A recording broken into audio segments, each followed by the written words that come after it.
Hi, friends. Today, I wanted to live stream something that we don't talk about enough. In the last while, I've been struggling with some stuff, and I think we need to talk about it. In the world that we live in a society that we're expected to have it all together and push through the struggles in silence. But that silence can be dangerous, and being honest about mental health isn't a weakness, but it's a strength. And the first step towards healing, towards connecting, towards breaking the stigma that keeps so many people from suffering alone. We share our struggles. We should be able to share our struggles openly. We should give permission to do the same. We create a space where people feel safe, where they realize that they are not alone. And honesty leads to understanding, and understanding can lead to real support, whether it's from friends, family, or in your professional work life. I think what I want to share is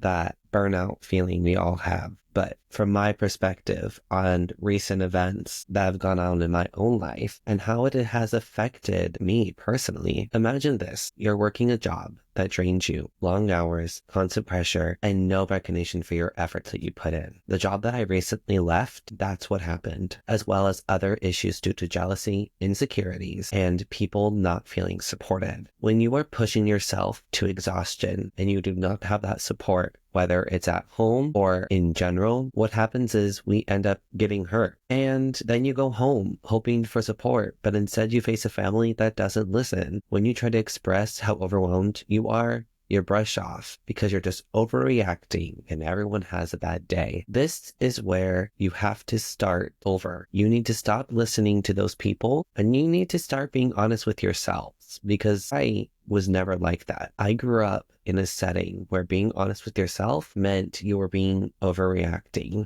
Okay. Love and support comes from many different things and many different people in our lives, including friends. But you have to ask yourself this question. Is it support? Or are those people just brushing it under the rug in order to satisfy that need for themselves? Validation. It happens all the time. I've seen it literally all the time. And I think the idea that everyone has bad days is an excuse for people to sit there in silence. You have to start validating for yourself as a person. Inside, when you are drowning, that stress from work, that isolation at home, it builds up and your mental health suffers. But no one sees it because you've often been taught not to show it and to suffer in silence. And today, I want to take a pause for just a moment, because the truth is no one talks about it enough. And I think we're so used to seeing it with some sponsored tag about therapy. And I've seen it seen outside of those perimeters in work. And no one wants to talk about it in the context of everyday today things, about people just saying you should brush it off.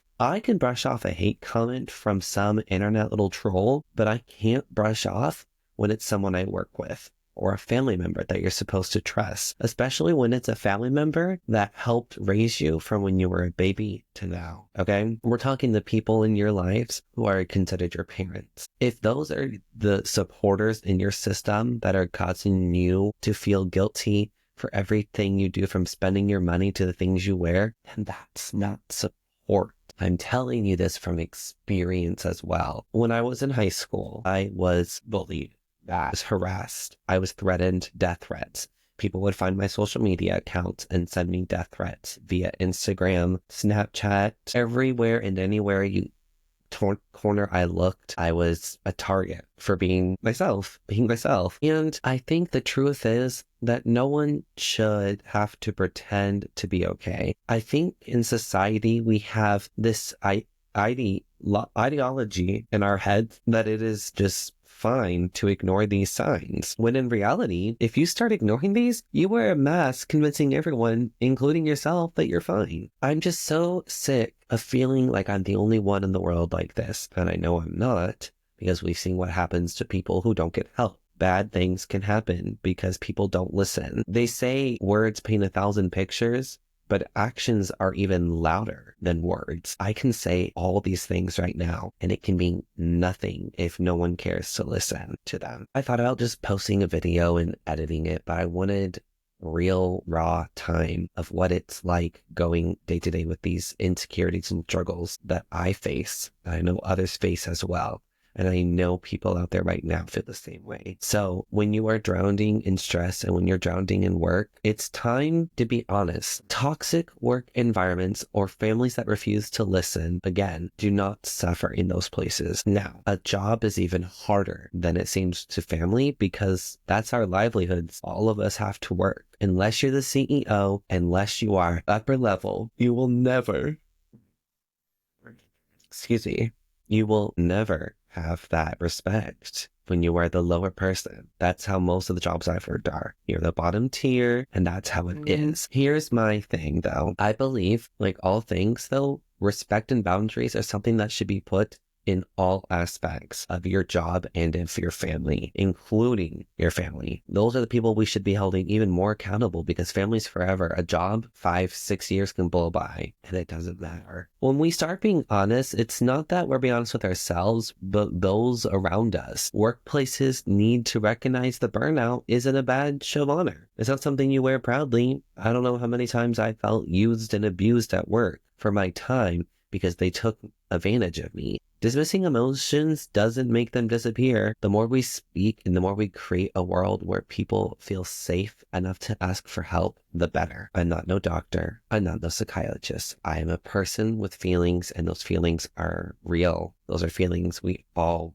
face. So let's choose honesty. Let's choose to listen, and let's create a space at work and at home and in our communities where mental health isn't ignored but supported. It's not a lifestyle choice, and it's not something people should face alone. I guess the hardest thing as well is the idea of being alone, and it hurts. It hurts to be alone, and it hurts even more when I get teary-eyed. I also yawn, in fact. It hurts even more when you don't have that support. When I go back to family and they'll listen, but they have nothing else to say, they have nothing else that would be helpful, then that's not support. People who are just there to checkmark that they said something right to help isn't helping. Helping means to take some type of action. We can't all afford therapy, obviously, but we could have communities that are open and honest about these feelings. If life was just a simple, easy, open book solution, then none of these things would ever happen. Peace on earth to all those with goodwill and money. I beg to differ when it comes to things like that, to your financial situations. Those things definitely have an impact on your mental health, for the good or for the worse. People with too much money seem to have